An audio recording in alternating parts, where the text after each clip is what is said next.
Right, so today we have the 5-minute IDP on the menu. Why does menu make a lot of sense? Well, 5-minute IDP quicker than a bowl of ramen. That's the idea. Let's see how we get this cooking. And guys, I have a problem, right? Because if that only takes 5 minutes, what am I going to do for the rest of the time? Yeah. As you can imagine, marketing has its opinions on what I should show you, and it always includes a few slides, right? So let's see what we have on the menu for today. So we will be talking about IDP reference architectures, obviously the 5-minute IDP architecture, what score files are and how do they fit in, and also we take a look at resource definitions. So those are the buzzwords. Let's see in which order we sort them and how we get this cooking.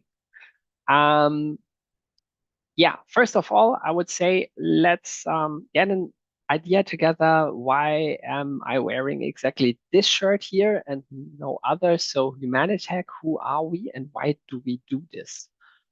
Yeah, on a very quick run through. So Humanitec, we serve platform engineers with a build and blend approach.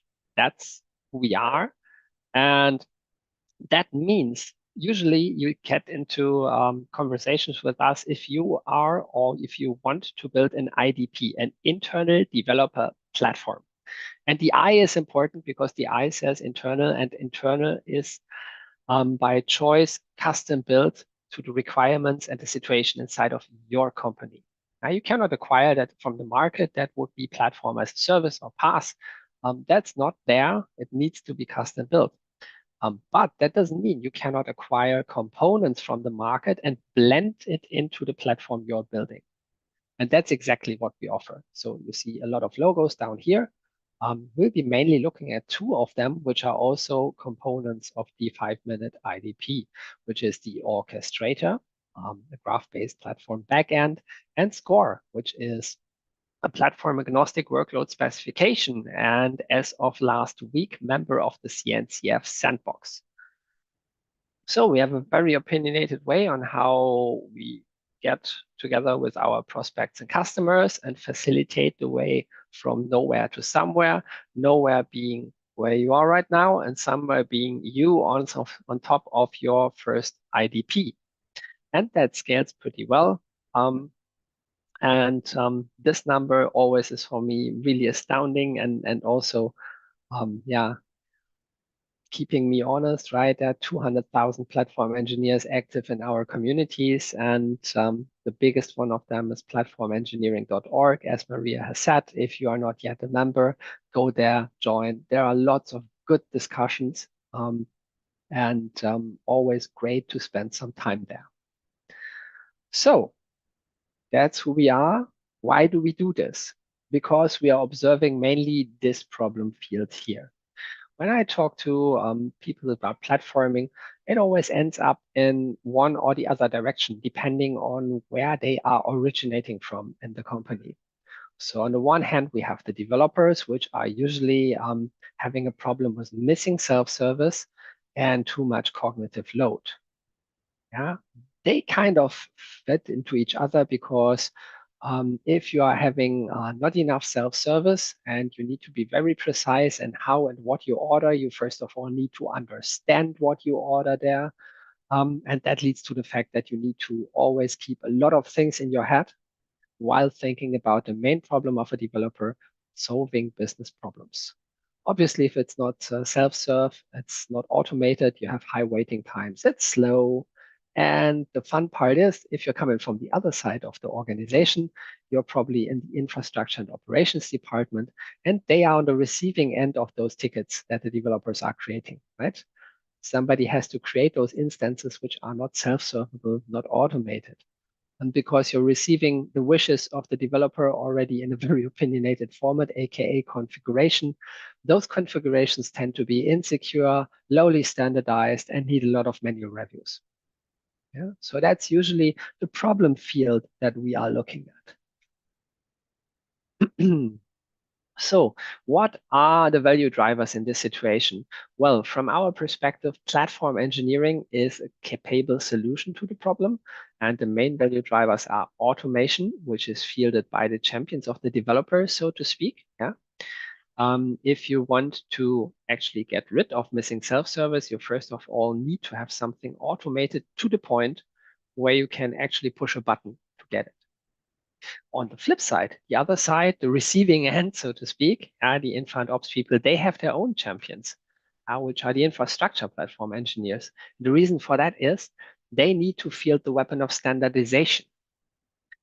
Because if you now can quickly and efficiently create 1,000 instances, it doesn't mean that somebody else has to care for them on day two than the people who are doing it right now. So, and that leads to the fact that if you have a lot of standardization going, you probably just have one or a handful of central templates from where all of those instances are created. And the more they are templated, the higher the likelihood that you can employ fleet management tactics to actually care for many instances at once, and by that reduce the toil of caring for them on day two. Right, and then we obviously have the tip of the pyramid where the managers are happily impaled while they realize that time to market and cost goes down in a scenario like this, while people have more time and as such innovation goes up. And that's the reason why we are doing all this. So great to be on the same page about that. Let's keep going. Bird's eye perspective. That all sounds great, but really, how does this work? As I said in the beginning, score is an important part, the orchestrator is an important part, and the resource definitions are an important part. And that's basically how they come together. We have a developer who defines workloads, which are essentially the business programs that he's building. Yeah. And he actually defines what kind of dependencies these workloads do need to have inside of a runtime environment to be able to fulfill their destiny. And he formulates that in a very abstract wish inside of a score file with the score specification. The orchestrator understands this and now only has the task to fill in the missing details. And the missing details are the configuration or code of the platform or the configuration code of the orchestrator, which are actually created by the platform engineers. They define, oh, not every company needs IDP. What is the tipping point according to Humanitec? All right, I'll cover that one a little bit later. I guess that the first part of the sentence is not true, but there is a different tipping point we can talk about. Um, so the configuration code of the orchestrator, that is produced by the platform engineers and actually fills in all of the details on how such an abstract ask by a developer should be fulfilled by the orchestrator, which leads to the fact that the application configs are created, the infrastructure is created or wired, and the workloads are actually deployed, which is the outcome of the process. So let's take a look at the moving parts. First of all, score. This is a score file. We'll see a live one later, a little bit down the road. But this is a slide one. And what are the important parts? We are looking at the product service here. And that product service needs a database of type Postgres, a bucket of type S3, and a DNS record, because who likes typing IP addresses, right? So that's what it needs. And the question is how to get it. And of course, why is that the level of abstraction that was chosen? The answer is no other specification has that level of abstraction, and it is exactly the level of abstractions where developers stop caring about infrastructure. Please give me that database so my business application stops to have amnesia, yeah, and then leave me be. I want to solve my business problem. Right? So that is great that developers can actually stay on that abstraction level, and they can stay on that abstraction level, and it doesn't matter where the application later goes to, because the score file is not only platform agnostic, it could be going onto any kind of runtime environment. It is also environment agnostic. So you only need one of them, and it is equally useful from local over development staging to production. Yeah, the need for a database does not score equals Docker Compose. No, it doesn't, because Docker Compose is not platform agnostic. It is Docker and Docker only. That's a huge difference. Actually, you can transform Score into Docker Compose. More to that later. Um, so that's exactly the point where developers would like to stay. And that's why Score was born. And that's why also Score was donated to the CNCF, because we think this is a technology that should not be in the hands of just one company. It is a technology and a specification which is so equally useful for a lot of situations that it should actually make its way into the CNCF, where it can be harbored safely inside of a great community and put to good use on more things than just the ones where it is right now, although that is already quite a bit. Right. So, but if we are having exactly this level of abstraction, the question naturally is who fills in the details? And the answer is, it's already said, it is the configuration of the orchestrator, which needs to fill in the details. This is a resource definition, once again in YAML format. There are different formats, but we keep YAML for the moment. And let's take a look at the important parts once again. This is a definition of type Redis. Yeah, so a Redis cache is being summoned here. How is it being summoned? It is exactly this Terraform module. So it's using the Terraform driver here. It's using this Terraform module, which is under revision control.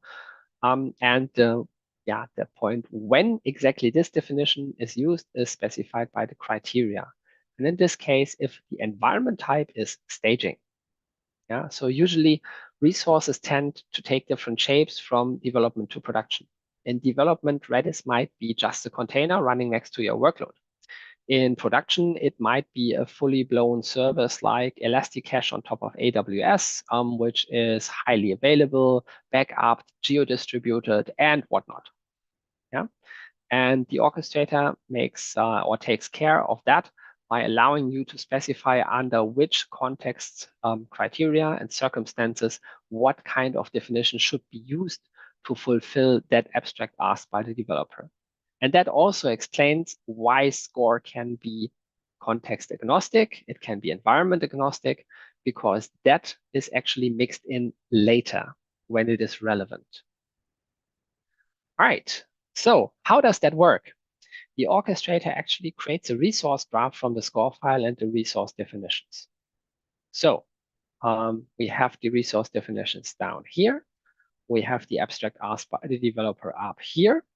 And we're asking currently for DB and an S3 bucket.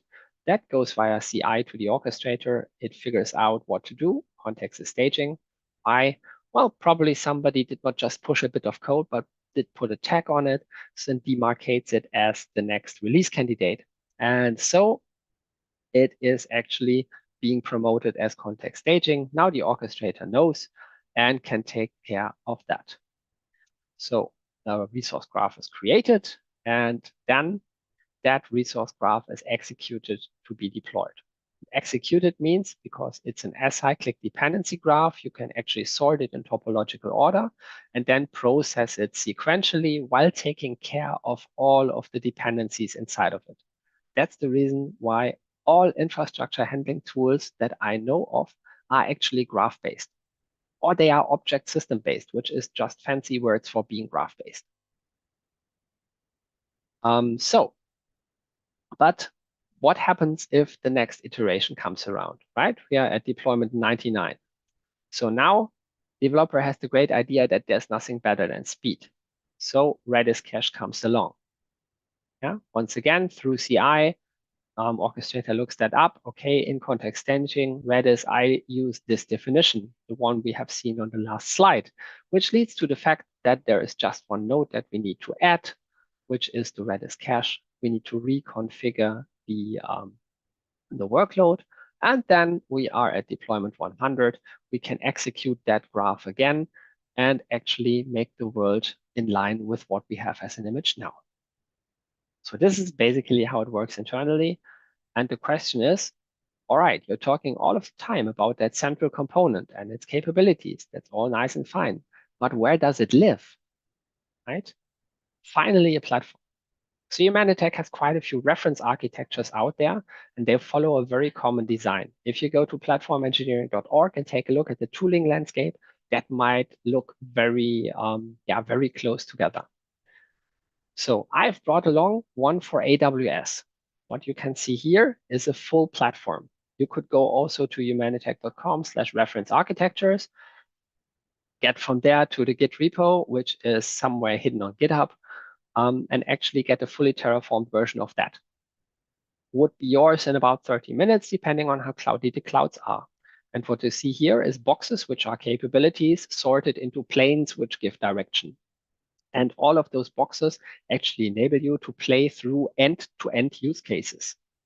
That's the important part, right? When you think about platforming, you always need to think about end-to-end use cases.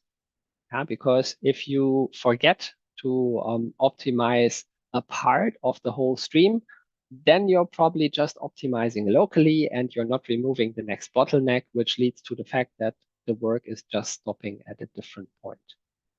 Yeah, so to be able to get to that, we have terraformed the whole thing so you can get a good idea.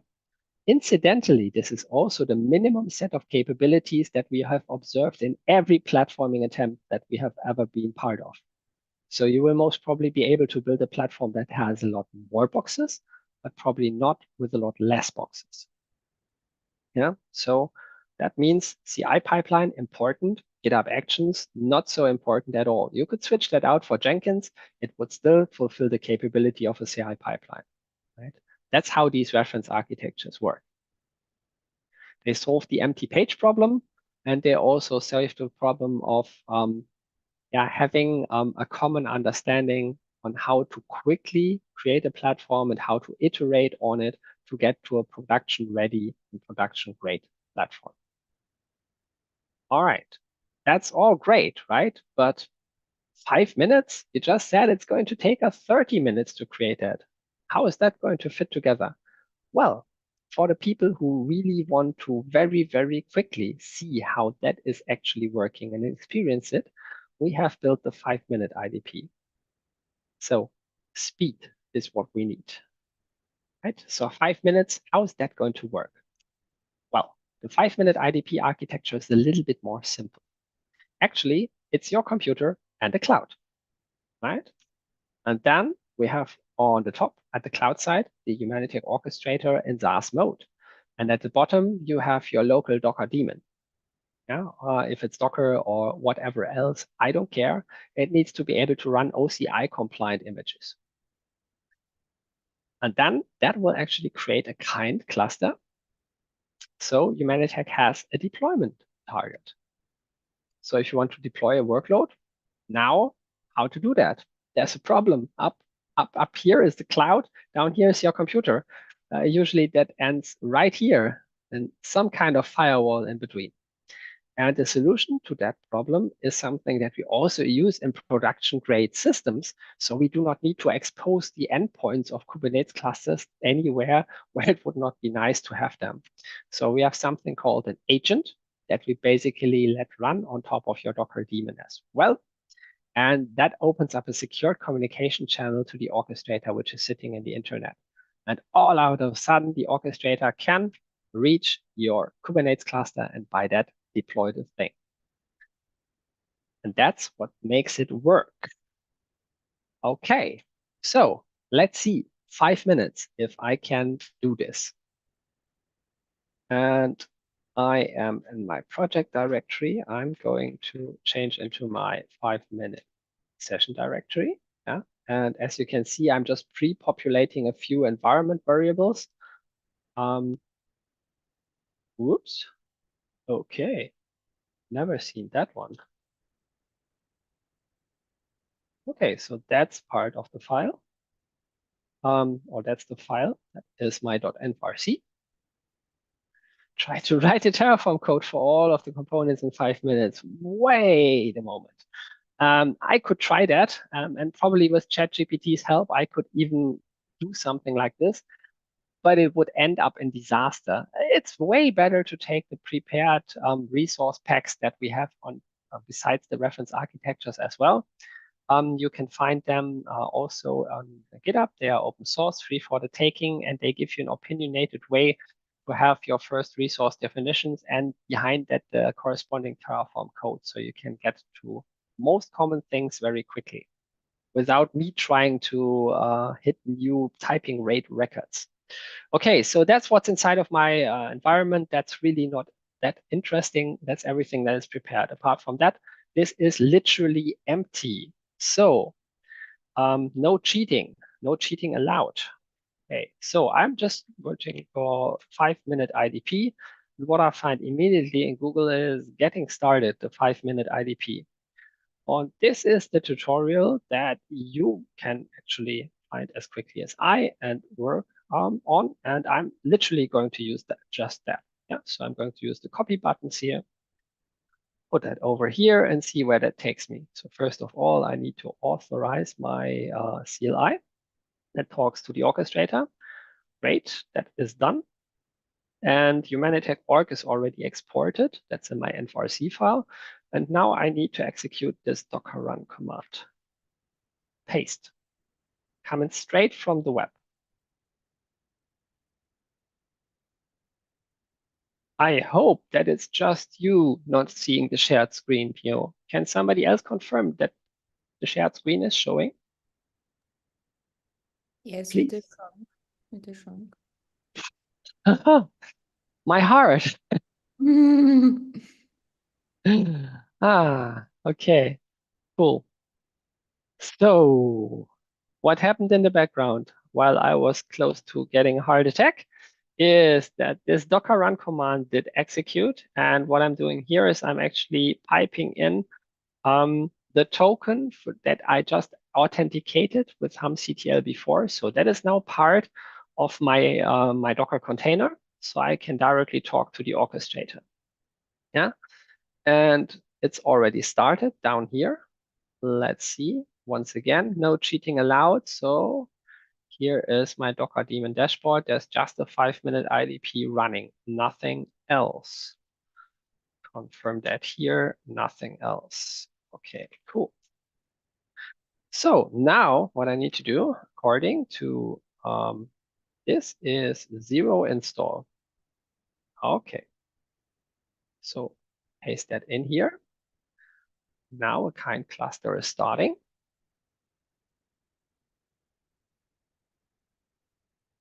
And that's going to take the most amount of time.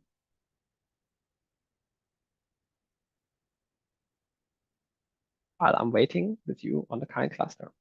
5 minutes. I've been talking too much in between copying commands. So probably it's 5.5 minutes today. Okay, now you can see Terraform starts to run. And what we are creating with Terraform is actually the configuration. The configuration code of the orchestrator is not in YAML format this time. It is actually in Terraform. And that is due to the fact that we have a Terraform provider. And it allows me in this case to not only create resource definitions, but also create the backing resources, install the Helm release for the agent and all of these things in one coherent run. Thank you, Terraform. And now the ingress is deploying. All right, everything deployed, ready to deploy application. So over here, and let's execute the demo script because I'm not doing anything apart from copy pasting stuff, right? No cheating allowed.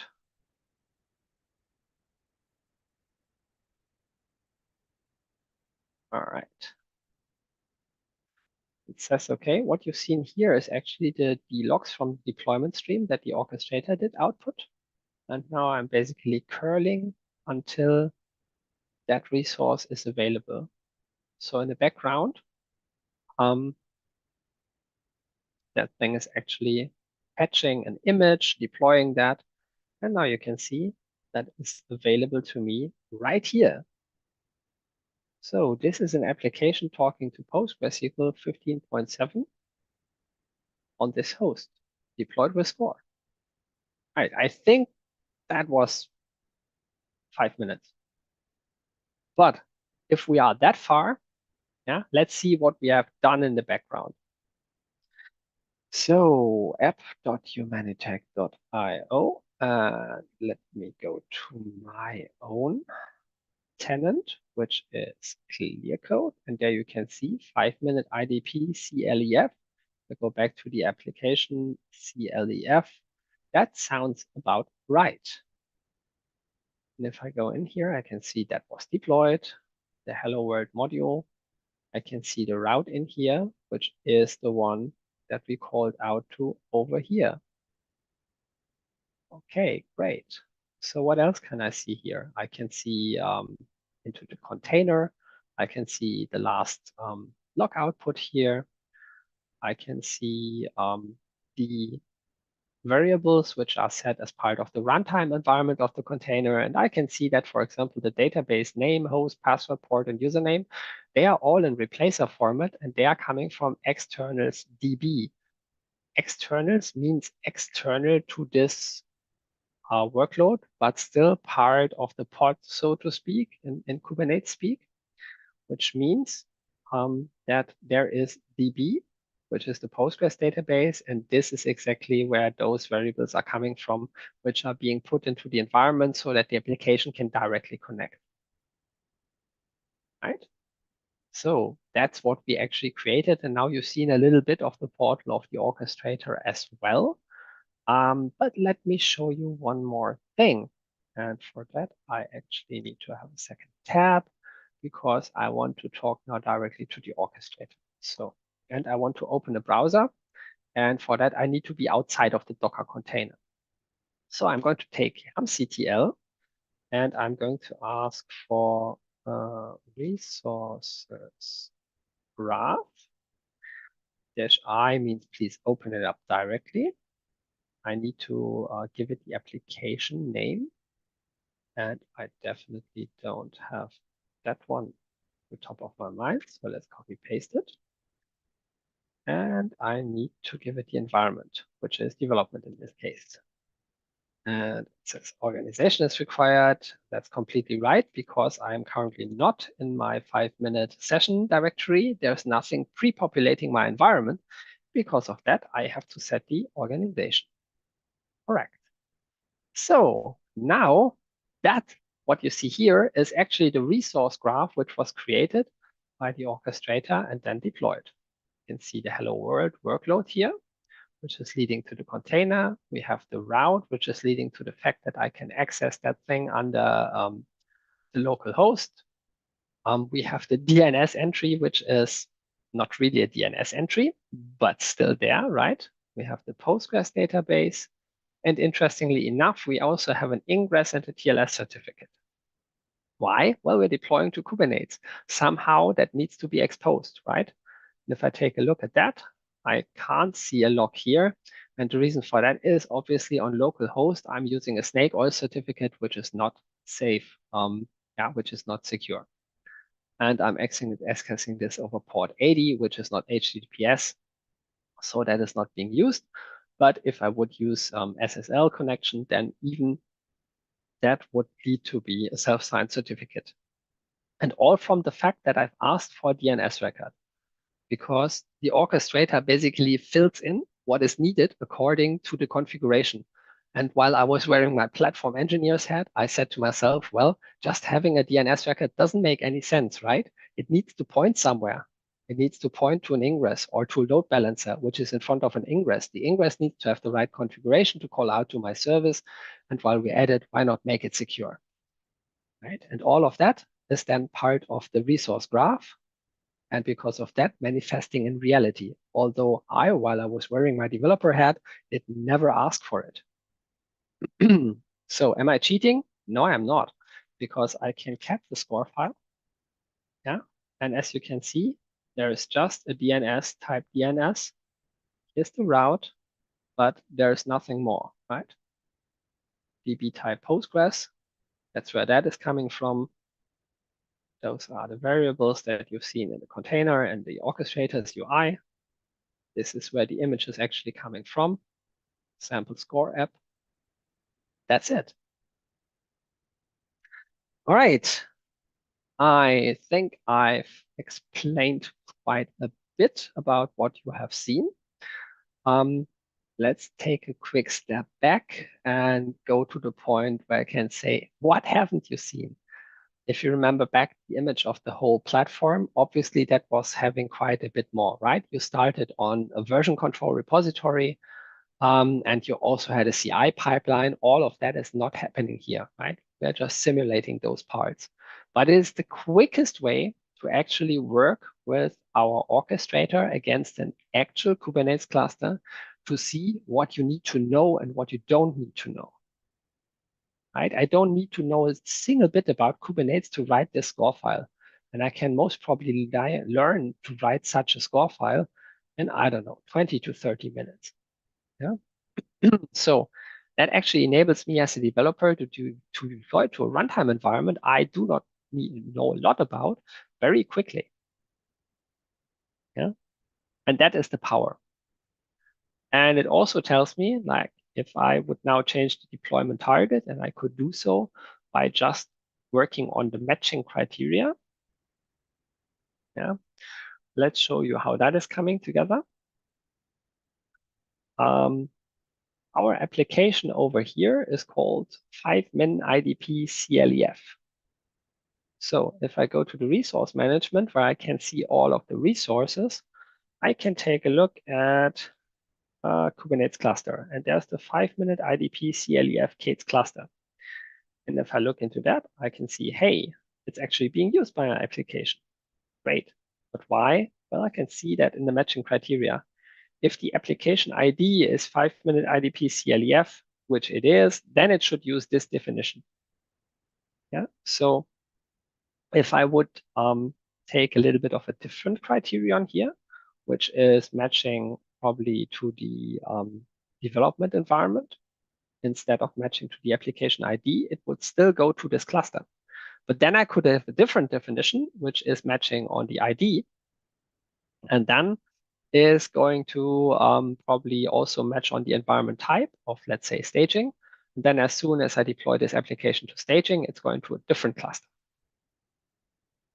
Yeah. And I don't need to know anything about that as a developer. I just say deploy, and it ends up in the right place. All right. So that was definitely over 5 minutes. Let's get this finished, I would say.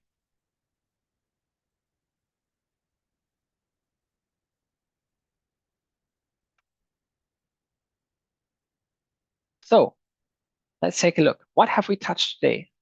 IDP reference architectures. You have seen the big overview. There's huge white papers attached to that if you want to read that stuff. It explains everything in minuscule detail, right? You've seen the 5-minute IDP architecture, which is so simple, I think I don't even need to talk that much more about. But the interesting part is score as a notation, which makes the developer ask only for abstract things instead of concrete things, enables the orchestrator together with the resource definitions to respond with the right infrastructure and actually get that into a nice package that is actually being deployed. Yeah? Now you know, you've seen all of that. And interestingly enough, those two components here, those two here, they feed both cases and probably your platform if you build one as well. Who knows? Right. So questions and hopefully some answers. If you are not yet part of the platform engineering Slack, if you want to ask questions later, or if you hit any kind of roadblocks while trying that stuff out, follow this QR code here or this short URL here. Yeah, tinyol.com PE Slack will get you right there. You can register and just add JME, and then you talk to me.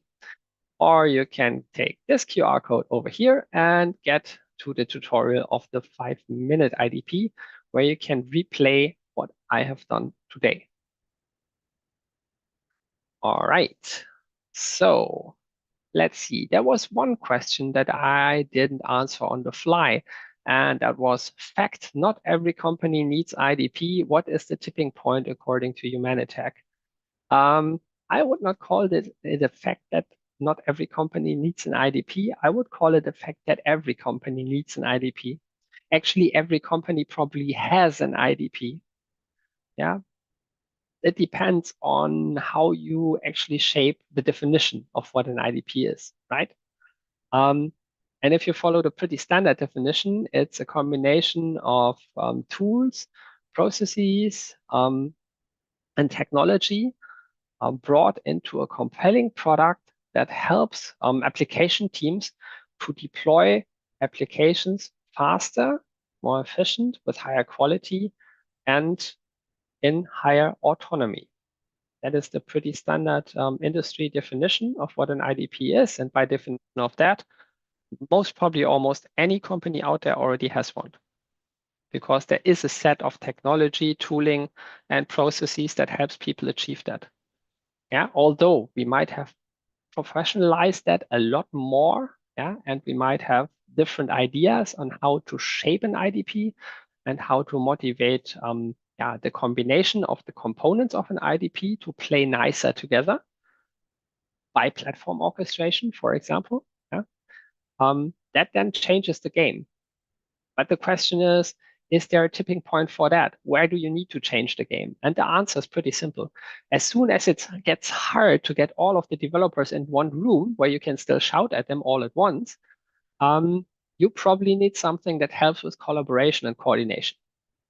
Yeah, and an IDP can facilitate that quite nicely. So I would say that if you go beyond 50 developers, you're slowly but surely getting to the point where you start reaping more benefits from a well-built IDP than you have to put effort in to build it, roughly, depending on your use case. Cool. I haven't seen anything else in the Slack, and the chat. Let me take a look at Q&A. Cool, Clemens, Oh, do you want there's a to lot. read it out? Yeah, there are a lot. There are quite a Yes. few. So it's Go for it. Cool. So the first question is from the reference architecture. That's the same one that you show in the slides. How would you get monitoring and security plane components integrated? How would I get them integrated into the platform? Um, Yeah. well, I mean, Yeah. How are they getting integrated? I don't know if that changes. um, so essentially, as soon as you have them, yeah, for example, you go to a cloud estate like an AWS estate, you pretty much can have all of the AWS tooling at one click. But the question always is, okay, how do I actually integrate them? And not the easy part, right? I can probably integrate all of the cloud services with another click, like monitor all of my RDS instances through CloudWatch. That's one click, yeah? That's not the interesting part.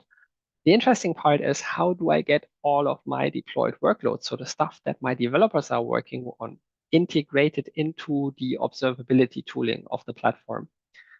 And as such, cross-cutting concerns are exactly the stuff that can be integrated via the resource graph, like you've seen with the ingress and the TLS certificate. I could, for example, say, hey, whenever I deploy a workload, I want a new resource to appear, which is doing nothing else but modifying the workload that is being deployed and is injecting the right labels and annotations from the sideline so that the resulting manifest, which is deployed to the Kubernetes cluster, leads to the fact that the cloud provider is automatically instrumenting this deployment and yeah, harvesting the metrics and the logs and forwarding them to CloudWatch. And as such, you would suddenly have your deployment integrated without the developer needing to think about it or needing to get that right. And then the final straw, so to speak, because now we're talking about concrete tooling, Amazon CloudWatch, right, is to integrate a link to exactly the right place in CloudWatch so a developer doesn't need to hunt for that. And this is metadata that you would put on the score file, which then is accessible for the developer. So he can literally just follow up from there to the point where his stuff is being monitored. Yeah. Nice. Who creates the Redis kind definition file? Who creates that definition file? Well, the platform engineers most probably, or somebody else. And somebody else would probably be from the infrastructure and operations department. And larger companies, there are usually some teams which are responsible to provide things as a service. Stuff like database as a service. There's a whole department, a team which provides that, probably out of an on-prem estate. And then they would have the responsibility of making their service accessible as well to some kind of interface. That could be Terraform, that could be a different IAC language, it could be an API. Doesn't matter. For the orchestrator, it's just integrating via the right interface. Yeah, and the orchestrator speaks a lot more than just Terraform. So for the orchestrator, it doesn't matter at all. You could actually take each and every resource and integrate it with a different technology because every node in the resource graph can be handled by a different integration. Yeah. And due to that fact, it's very easy to bind these different resources together. Some might come from one cloud provider, some might come from infrastructure and operations teams, some might come even from the platform team. Yeah, and the orchestrator helps to integrate them nicely into one coherent result without the developer needing to think about that. That's how it works. Cool. I think Murphy wanted to figure out the link to the 5-minute IDP. Also, we're going to share it in the follow-up email as well as slides and the recording of this workshop. And I already see he mentioned it in the chat. So I'm just going to skip this question. The next question is, this is a really great way to set up and sell the IDP Kool-Aid. How do you suggest getting an already established platform team to adopt this type of way of working? Well, how do I get them to adopt that way of working? Well, I don't. I literally don't. Because I think that if you have an established platform team and they have no issues at all, then they will not be looking for new technology and they should not be looking for new technology because they are having no problems. And no problems by proxy means that all of the people who are using their platform, all of the developers, data engineers, data scientists, whoever is using the platform as a stakeholder, all of them, they also have no problems, or they would be reporting to the platform team that they would like to see enhancements in the platform. Or there would be people from management who are saying like, what you're doing is great, guys, but your cost ratio is out of proportion. We need to work on the efficiency of your platform. Right? But if nobody's reporting any problems, then nothing is broken. Please don't fix it. Yeah. But if you're having issues, then the platform team will on its own search for a remedy. Right. And my personal belief is if you look at our orchestrator and you understand and try to understand and start to understand its value proposition, then you get very quickly to the point where you think for yourself, okay, I want to have that piece of technology because it's going to self-serve to my developers much better than I can now. It's going to solve this kind of problem for me, or it's going to make my managers happy because our platform is going to be so much more efficient. Yeah, whatever that is, if that value is given, then people will want to have it. If it doesn't add any value, I don't need to sell it to you, right? That's a very firm belief that I have. So I don't need to convince anybody to adopt this.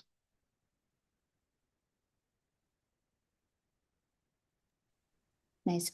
Then in an earlier diagram, you showed the orchestrator in cloud mapped to the local setup. Is that component also available open source where you could run that piece yourself locally? You mean the orchestrator by that, I guess. And the answer is no. The orchestrator itself is a product that we sell. Yeah.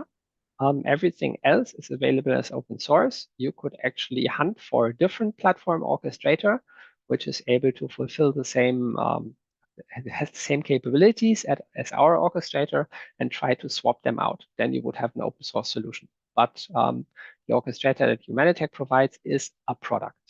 We somehow have to feed our kids. I'm sorry. We do. We have a lot of kids. Yes, we do. Which I have too channel? many. Which channel we need to use in Slack to post questions regarding architecture and orchestrator? So I think there is like platform blueprints for the architecture, or I don't know, Clemens, where would you prefer that? A really good question. That just fine. Just look a little bit around, find your way. I mean, if you have a concrete ask, for example, for the 5-minute IDP, it makes a lot of sense to just ping me and shoot me a direct message, right? If you think the conversation has value for the community, yeah, then literally put it where you think it helps. Platform Toolbox might be a good choice. Um, I don't even remember. I always just go through the posts. What channels are out there? Let me take a quick look, to be honest. Platform blueprints, I think. I'm such a user sometimes. Yeah, Platform Blueprints is for reference architectures is a good choice. If it's about methodology and stuff like that, it's either platform leadership or platform culture.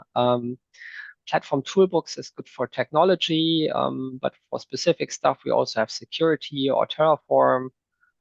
There's always the option to just ping me with a concrete topic and ask me, hey, if you would post it, where would you post it? Then I might have a look at your title and then give you a good direction. Or if you don't know of any further, just put it in general, yeah, and we will sort it out. Yeah, exactly. Is it possible to use Terraform provisioner and environment definitions without using Score Humanitec with Score Kubernetes, for example? How this will work? Right. So that is a little bit tricky. So Alexander, great for jumping ahead and taking a look at Score implementations. So Score files are the specification on one side, the implementations, there are many out there. And HAMCTL, which will shoot that stuff towards the orchestrator, is just one of them. There's one called Score Cates, as you've seen already, and that will actually turn a Score file into deployable manifests, which you can shoot at an orchestrator.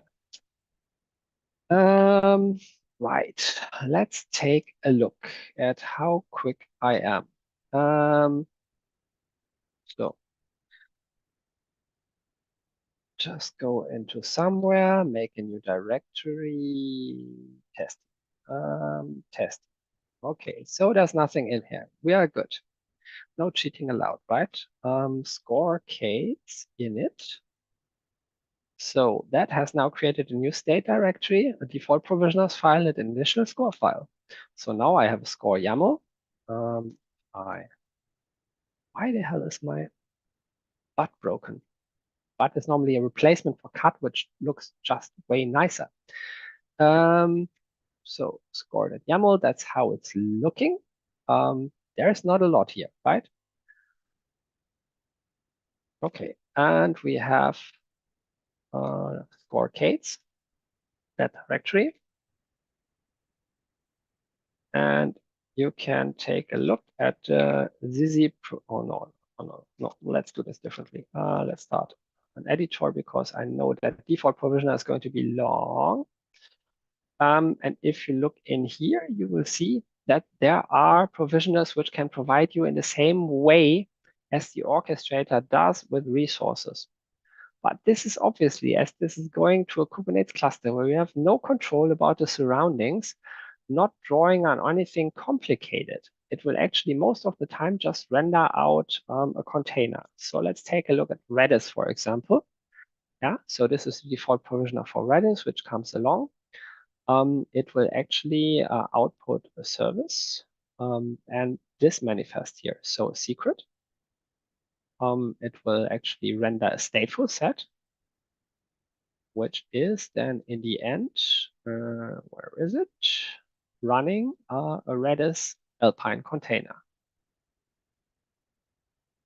Yeah, so this provisioner file, you can bring your own provisioners where you define yourself how infrastructure is being rendered, can actually be used to turn that into manifests, right? And in this case, I would just need to say score Kates. If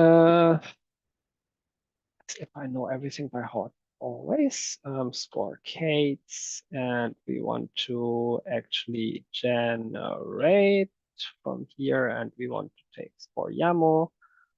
And that has now created a manifest YAML. And if I take a look at that, that will now have rendered into a service, obviously. Here is the deployment, which is managed by score Kates. It is actually deploying Stefan Prodan pod info, and there's nothing more in here because if I take a look at the score file, I didn't ask for anything, right? But if I would now go ahead and say, hey, resources, I would like to have a resource called database. Why not? Hey, stop. And it should be of type Postgres. Perfect. Let's rerun the generate step. Now it says 3 resource manifests that it wrote.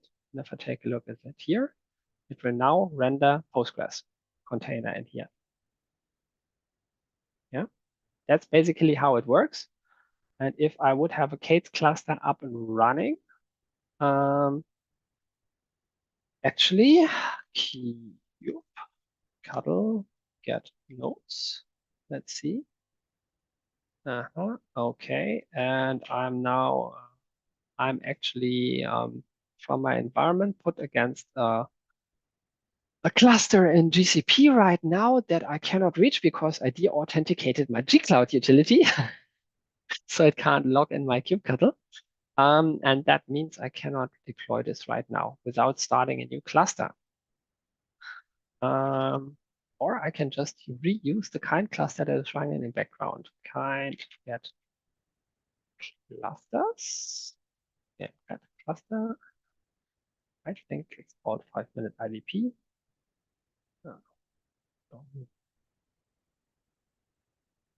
Yes.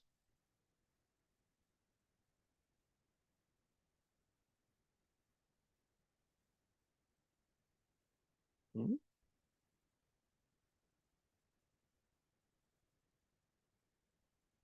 Hmm. What I actually wanted to do is kind export kube config, and this time it needs that. Okay. Like every time you look over my shoulder, I'm like losing at least 100 typing IQ points. It's horrible. Okay, so kubectl get nodes. Now I have my 5-minute IDP control plane. That's great.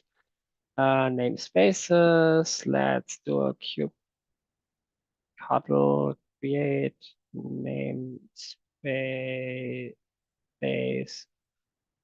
and we call it testy.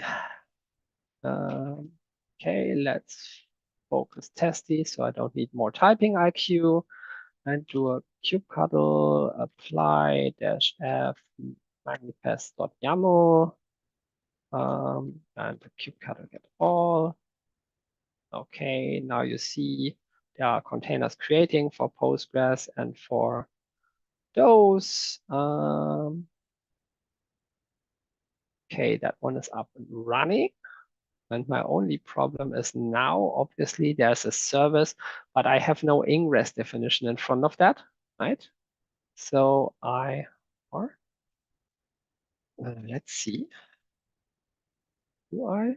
No, I don't have an ingress in front of that. That's my problem.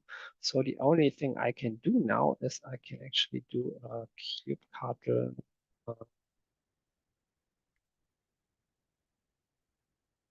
I want to do. I want to expose.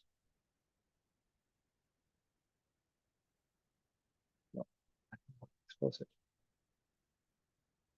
Proxy? Was it proxy? Doing this enough? Okay.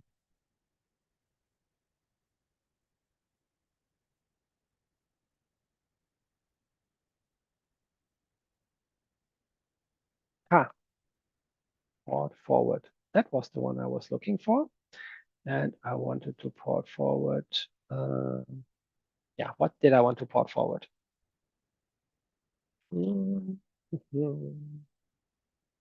Port forward.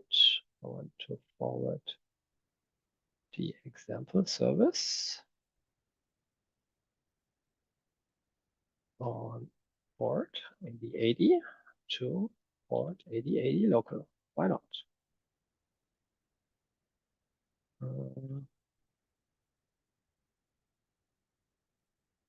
Not found.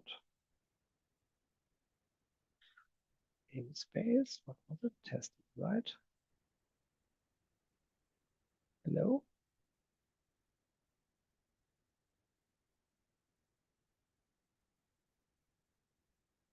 Ah, okay, it expects a port. That makes a lot of sense. I just need to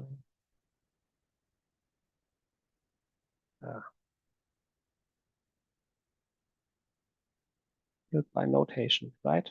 Okay.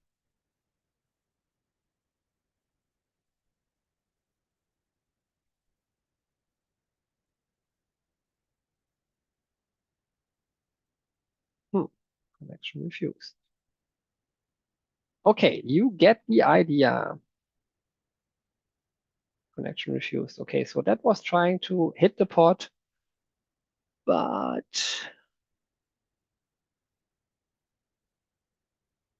namespace, dial, that connection refused.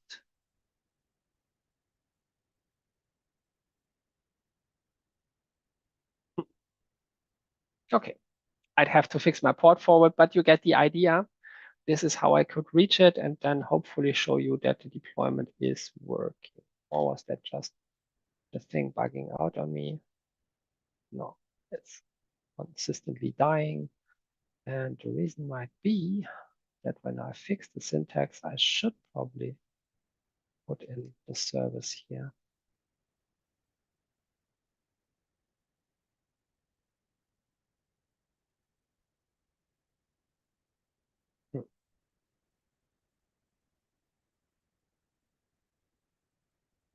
It's running on port 8080, so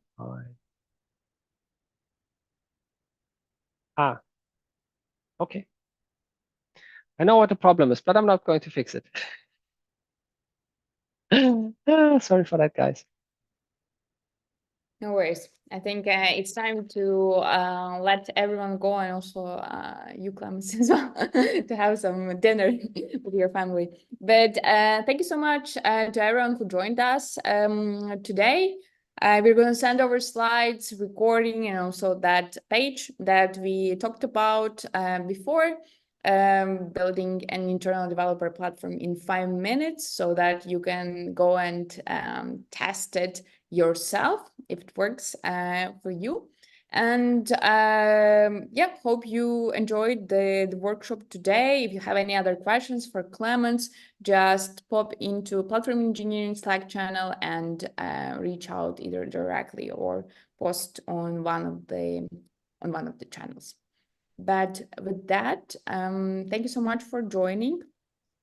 Clemens, thank you for not giving up. I see that you will probably not give I up. quickly wanted to run that, but how did I manage to uninstall?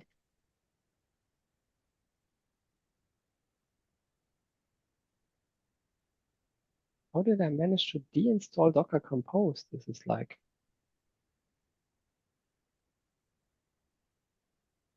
crazy. So what I did in the meantime, at least to show you something, I actually quickly started Score Compose and transformed that into a Docker Compose file.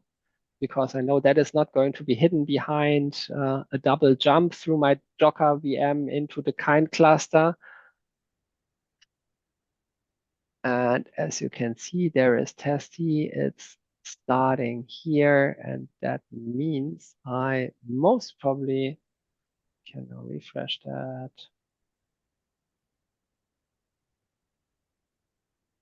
Okay, this one is at least running here. Example main, starting pod info. That's good. And it's here, 9898. Okay, that makes a lot of sense. Actually,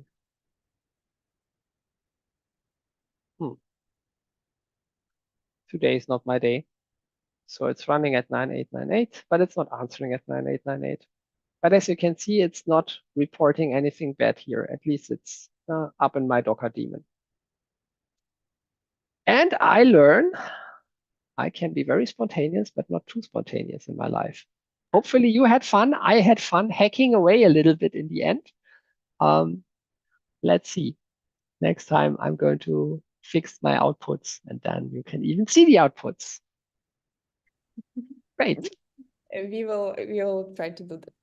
Cool. Thank you so much once again, Clemens, for leading the workshop. Thank you so much to everyone who joined us today. Hope you have a great end of the day and happy platform engineering.